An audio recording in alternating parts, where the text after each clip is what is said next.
Congressman, you're on the right track, no question of that, but I worry about the future. Remember that I think the worst Congress I've ever personally seen was the Republican Congress for 6 years under George Bush. And how sincere are the Republicans now in going the direction that you propose? By the way, it was the worst Congress until the present Congress. They don't sell Nancy Pelosi short. Since we're in California, I thought she might have beat him out in the last 4 years. You know, I'll tell you, I really do.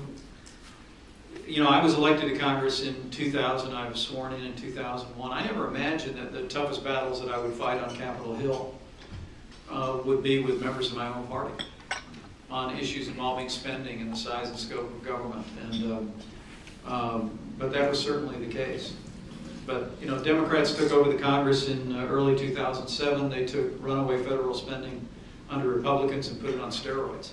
And this administration has sent a breathless, had a breathless pace of deficit spending at an extraordinary, almost unimaginable level. I mean, the average annual deficits of the Bush administration have become the average monthly deficits of this administration. And we've moved the needle from a historic average of about 20% of GDP spent on the federal government to now we're right at about 25% and rising. And so the question is, how serious are the folks? I want to say, I really do believe that House Republicans get it.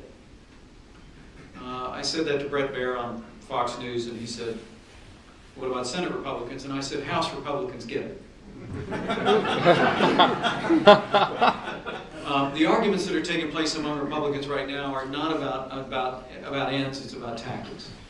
About 54 of us voted a couple of weeks ago against another short-term continuing resolution, just because I think now's the time to pick a fight. I really do believe when we come back in, I do believe when we come back in this week and next, that number is going to be a lot larger. And if you saw statements that Speaker Boehner and Majority Leader Cantor made over the weekend, I think their patience is growing thin as well, with the fact that Democrats continue to posture in the Senate. Liberals in the Senate are posturing about trying to do a budget, but there's no offers on the table. There's no substantive dialogue,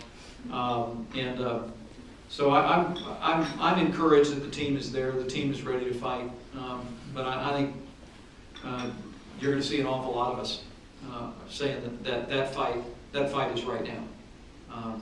And you know, it's never lost on me when I think about when I used this pick a fight line a couple of weeks ago. You know, Harry Reid is a boxer. Ever remember that about his biography? He did a lot of boxing. And so, you know, he's a guy that respects a good fight. And I think the American people respect a good fight. And I was digging in on behalf of fiscal responsibility and reform. I think you're going to see House Republicans do that. I really do.